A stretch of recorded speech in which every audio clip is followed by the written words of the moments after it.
예, 국회 기자님들께 인사드립니다. 오늘 저희 강덕구 의원님과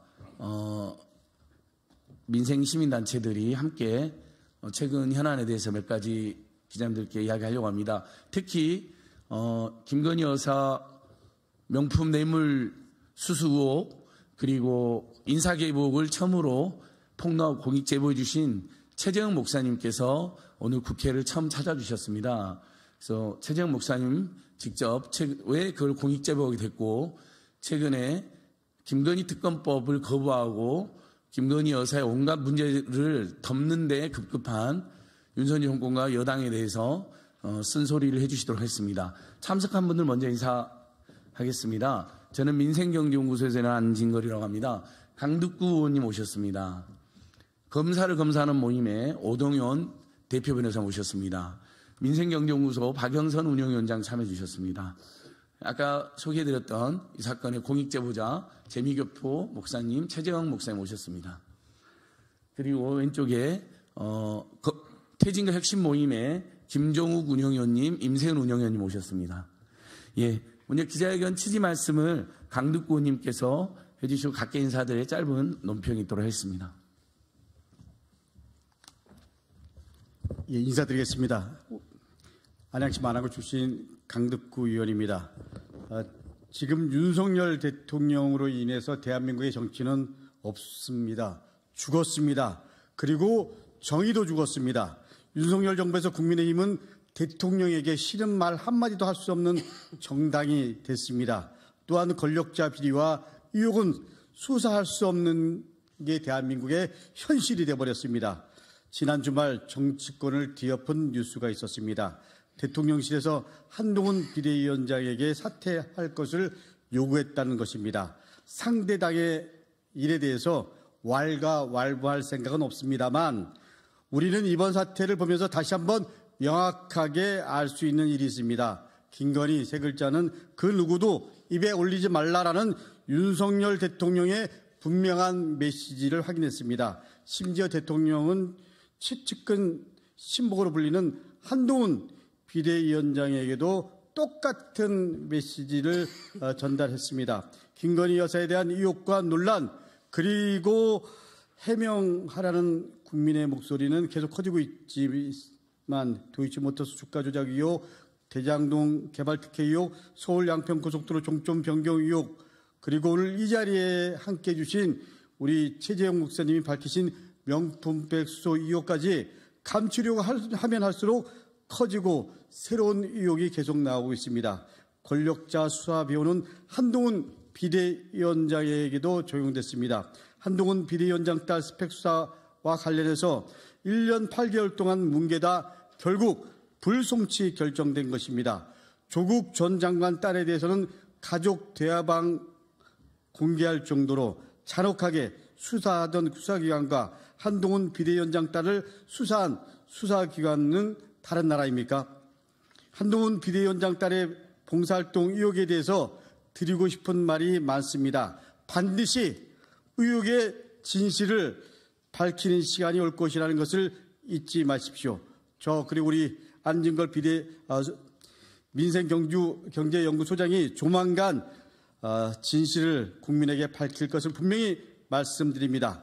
우리는 대선에서 누구를 지지했던 간에 대한민국을 이끌 대통령이 윤석열 후보가 됐습니다. 그런데 뽑힌 사람은 대통령이 아니라 김건희 호위무사라는 현실의 분노를 참을 수 없습니다. 진실을 감추려 해도 감춰지지 않고 결국은 드러난다는 것은 역사가 말하고 있습니다.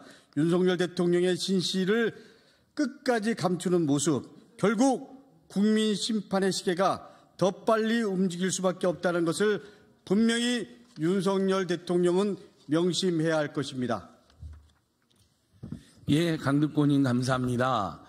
한동훈 비대위원장과 일부 비대위원이 김건희 특검법이라는 말도 못하고 도이치 특검법이라고 엄청난 비호와 실드를 쳤는데 그래도 국민들의 분노가 들끓으니까 김건희의 기획 정도 이야기했더니 윤석열 정권에서 자기의 채측근까지도 토사구팽하려고 불법적으로 내쫓으려고 하는 게 지금의 모양새입니다. 한동훈 비대위원장은 법률 잘 알겠죠.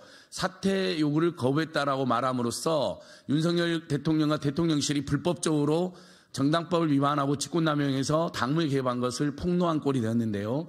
저희는 그러나 한동훈 비대위원장도 여전히 김건희 특검법이란 말조차 못하고 또 본인 따님과 관련해서 경찰이 18개월 동안 전혀 수사도 소환도 압수수색도 한 번 없이 무혐의 처리한 것에 대해서도 아무 입장을 밝히지 않는 것을 강력히 규탄합니다. 두 번째 말씀은 윤석열 퇴진과 민주당 혁신에 앞장서고 있는 퇴진과 혁신 모임의 김종욱 정책 박사님께서 해주시겠습니다. 네, 안녕하세요. 김종욱입니다.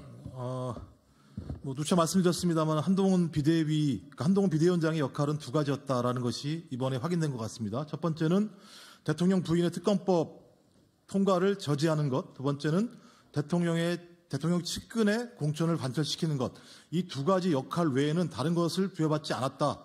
그 이유는 소위 김건희 특검법이라고 하는 다이너마이트의 뇌관이 바로 김경률 비대위원이라는 것이 확인됐기 때문입니다. 김경률 비대위원이 소위 김건희 특검법을 수용해야 된다라고 하는 입장을 밝히고 마포을에서 공천을 받는다라고 얘기하는 한동훈 비대위원장의 말을 듣자마자 대통령실에서 비서실장을 보내서 한동훈 비대위원장에게 사퇴를 강권했다라고 얘기하는 건 적어도 대통령에게 한동훈 비대위원장이 위임받은 권한은 두 가지 이외에는 존재하지 않는다. 이것은 달리 얘기하면 특검법과 명품 가방에 대해서 한동훈 비대위원장이 이것을 막지 못한다면 결론적으로 김건희 여사에게 제기되고 있는 의혹 자체가 사실이라는 점들을 명확히 한다라는 생각이 듭니다. 또 하나 가장 중요한 문제는 국민이 선택하지 않은 대통령 부인이 대통령의 공적인 권한을 활용해서 벌였던 소위 이후에 명품백을 뇌물로 받은 문제나 과거에 주가 조작은 소위 주식 투자자들의 피해를 보게 하는 자본주의 시장 윤리를 어긴 가장 중대한 범죄, 이 두 가지를 막으려고 하는 것이 아닌가라는 생각이 듭니다.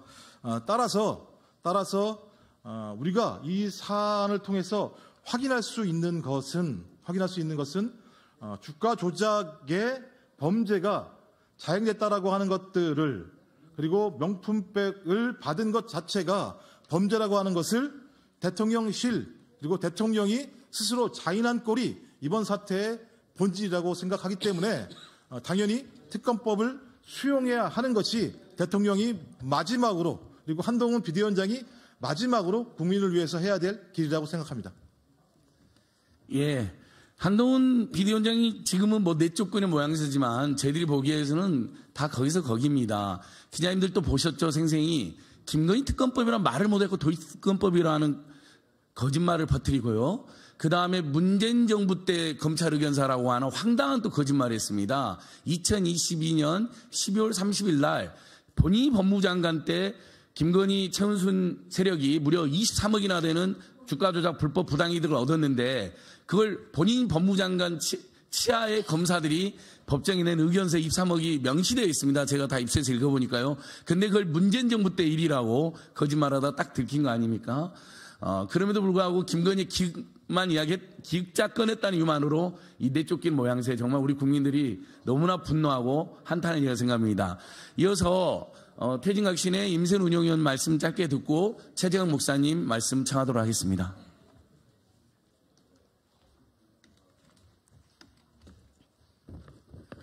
네, 안녕하세요. 민생경제연구소장 그리고 퇴진과 혁신 간사 임세은입니다. 왜 그분 앞에만 서면 그 모두가 이렇게 작아질까요? 대통령실, 그리고 여당, 일부 언론, 김건희라는 얘기만 나오면 다들 움츠려듭니다. 그분은 진짜 절대 존엄입니까? 그렇게 무섭습니까? 왜 그분 이름에 아무도 거론을 하지 못하고 그분의 여러 가지 불법적인 정황들에 대해서 다 눈 감고 귀 닫는 건지 알 길이 없습니다. 국민의 70% 이상이 김건희 특검법 거부하면 안 된다라는 강력한 메시지를 보냈습니다. 국민이 늘 옳다고 대통령께서 얘기하지 않으셨나요? 그리고 한동훈 장관 국민 눈높이에 맞도록 하겠다라고 했으면 말을 지켜야 되는 겁니다. 김건희 여사는 정말 무슨 절대 존엄이라고 생각하는 것 같습니다. 선출되지 않은 대통령 배우자가 이토록 힘을 발휘한 적이 있었는지 한번 되묻고 싶습니다. 그리고 참 이상한 것이 대통령실이 왜 이렇게 당무 개입을 아무렇지도 않게 대놓고 합니까? 지난 봄을 한번 생각해 보십시오. 이준석 당대표 어쨌든 민주적 절차로 뽑힌 대표 어떠한 이유로 갑자기 쫓겨났죠. 대통령실에 압력이 있었다라는 권성동 의원과의 카톡도 텔레그램이죠. 텔레그램도 여러 차례 정화를 통해 확인을 했었습니다.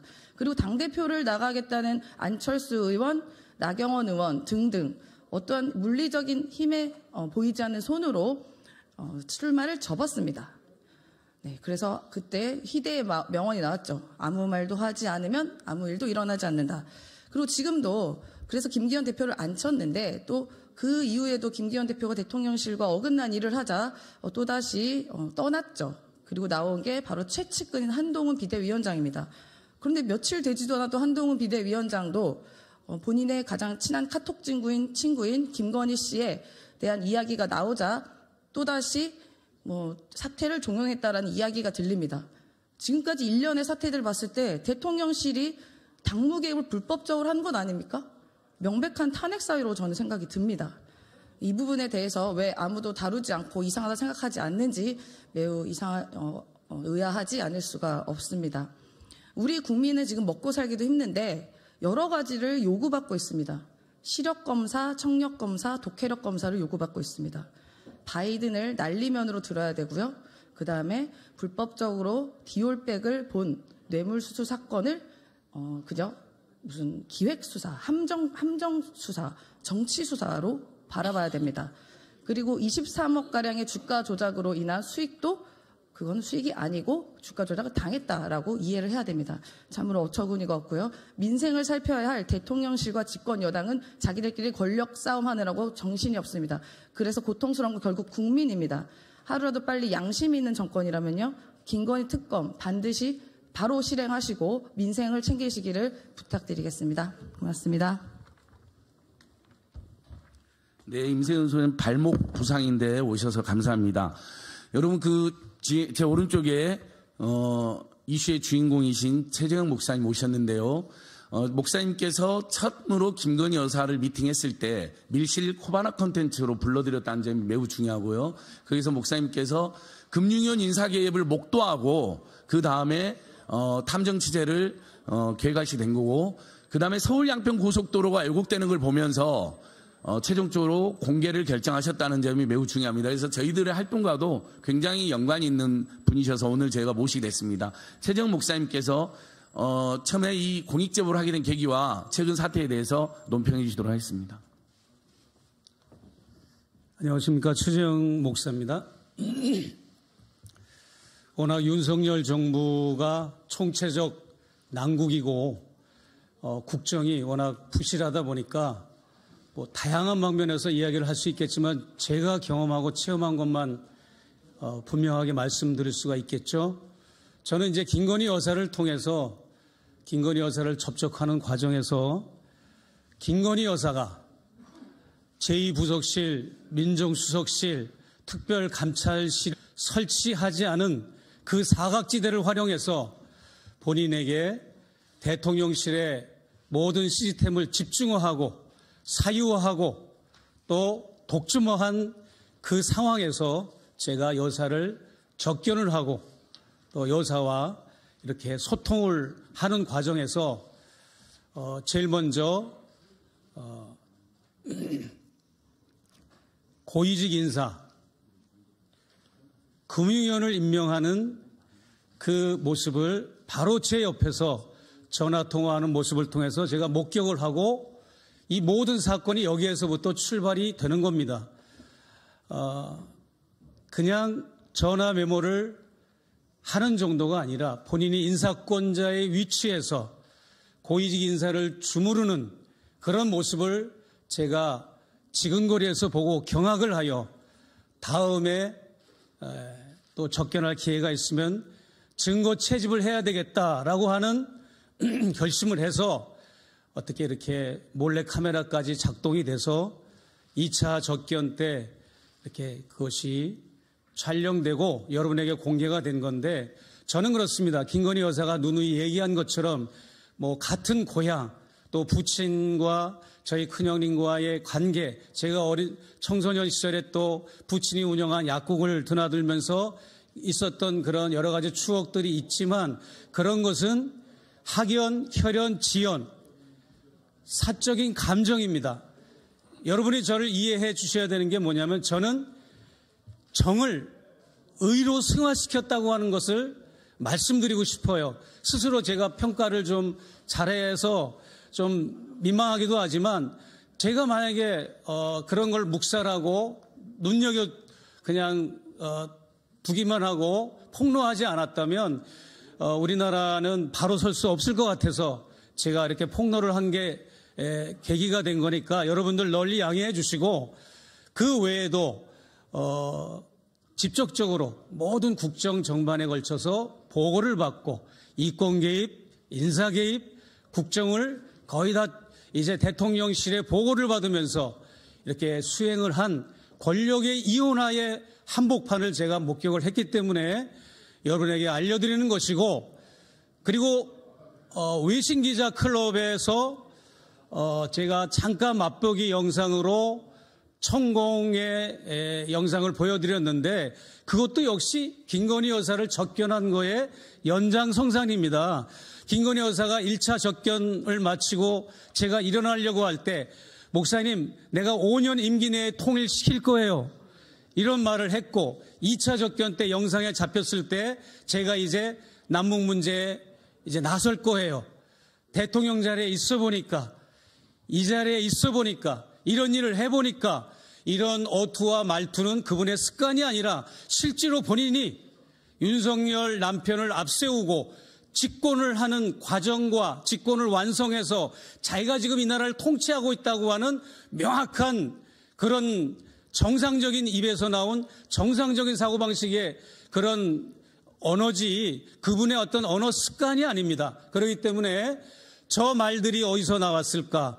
저런 통일관, 저런 대북관, 대일관, 대미관이 어디서 나왔을까를 제가 고민하다가 6년 전에 이미 알고 지낸 천공을 찾아가서 3차례를 연속으로 만나서, 한 번 만날 때마다 4시간 정도를 만나서 김건희 여사, 윤석열과 천공의 관계를, 국정을 관여하고 있다고 하는 인과관계와 상관관계를 밝혀낸 것입니다. 그것이 곧 언제인지 모르지만 터질 것으로 저는 지금 알고 있습니다. 준비하는 분들이 따로 있으니까 이상입니다. 감사합니다.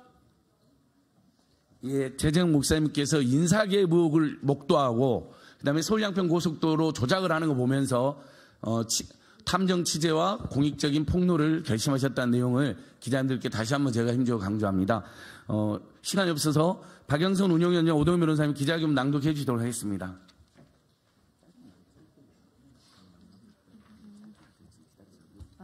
예. 그 기자회견문만? 네. 민생경제연구소 언론위원장 박영선입니다. 그 기존 보도에 대해서 몇 가지 분석을 해오긴 했는데요. 기자회견 순서상 좀 짧게 해주시라는 말씀에 몇 가지만 말씀드리겠습니다. 그 기존 언론의 본연의 기능인 워치독 기능이 있는데, 지금 현재 우리 언론의 기능은 잠자는 개마냥 보고도 못 본 척, 들어도 못 들은 척, 잠잔 척 하고 있습니다. 그리고 정권의 경비견, 호위무사, 보디가드로 감춰주기에 여념이 없습니다. 반면 이재명 대표에 대한 암살 시도, 정치 테러 사건에는 사건을 촉소시키거나 은폐에 눈 감고 있고, 선거 당시 누군가 몰랐다는 말에는 검찰의 공격 개시에 이어 사냥개처럼 물어뜯고 있습니다. 최소한의 공정도, 기회적 중립도 사라져버렸습니다. 언론이 주인인 국민을 지켜야 함에도 대통령만 지키는 개가 돼버렸습니다. 관련해서 그 11월 27일 서울의 소리에서 김건희 명품백 수수 영상 공개 이후에 종편 보도들을 살펴봤습니다. 김건희 명품백으로 검색한 결과 54개 언론사에서 693개의 보도가 있었으나 그 보도의 대부분은 사건의 실체에 대한 보도가 아니라 한동훈 비대위원의 비대위원들 간의 갈등 이후의 보도만이 많았습니다. 그리고 종편에서는 TV조선에서 18건의 명품백 보도, 채널A에서 32건, JTBC에서 36건의 보도가 있었으나 이 또한 사건의 본질인 명품백 수수에 대한 보도는 몇 건이 아니고 대부분 취재 윤리에 대한 보도만 있었습니다. 그리고 그 이후 최근에 자체 갈등, 대통령실과의 갈등, 비대위원 간의 문제에 대해서만 집중 보도가 쏟아지고 있습니다. 원인, 사건의 진실은 없는데 왜 갈등이 있을까요? 왜 사과를 해야 될까요? 원인에 대한 문제 지적 없이 이후로의 갈등과 정치 공세들만 보도를 하고 있는 것, 이거 지금 문제 있지 않습니까? 그리고 사과 관련해서 내부 분열이 일어나고 있는데 우리 국민들 이 꼴을 이미 본 적이 있습니다. 대선 때 이미 충분히 확인하고 봤습니다. 대선 지지율 떨어지니 사과쇼 있었습니다. 그리고 대통령 아내로서만 역할을 하겠다고 했으나 그 이후로 해외 가고 명품 수수하고 도로 조작, 주가 조작 계속 이어지고 있습니다. 국민 여러분, 처음 속일 때는 속인 놈이 나쁜 놈입니다. 그러나 2번 속으면 속임을 당한 사람이 바보입니다. 국민 여러분, 바보가 되지 않아야 됩니다. 그리고 마리 앙뚜아네트 말로만이 아니라 연산군과 장녹수의 말로를 윤석열 대통령과 김건희는 되새겨야 할 것입니다. 이상입니다. 기자회견문 낭독. 네, 검사를 검사하는 변호사 모임 대표 오동현 변호사입니다. 기자회견문은 짧게 요약해서 낭독하겠습니다. 무도한 윤석열 정권에게 남은 것은 국민의 심판뿐입니다. 대한민국이 총체적 난국입니다. 윤석열 정권 출범 이후 민생은 어려워지고 민주주의는 무너지고 있습니다. 그런데도 아랑곳하지 않고 윤석열 정권이 더욱 폭주하고 있습니다. 국민을 무시한 정권의 결말이 어떤지 우리 모두 잘 알고 있습니다. 국민과 역사가 지켜보고 있습니다. 윤석열 정권은 반드시 심판받을 것입니다. 저희 기자회견 마치겠습니다. 취재해 주셔서 감사합니다.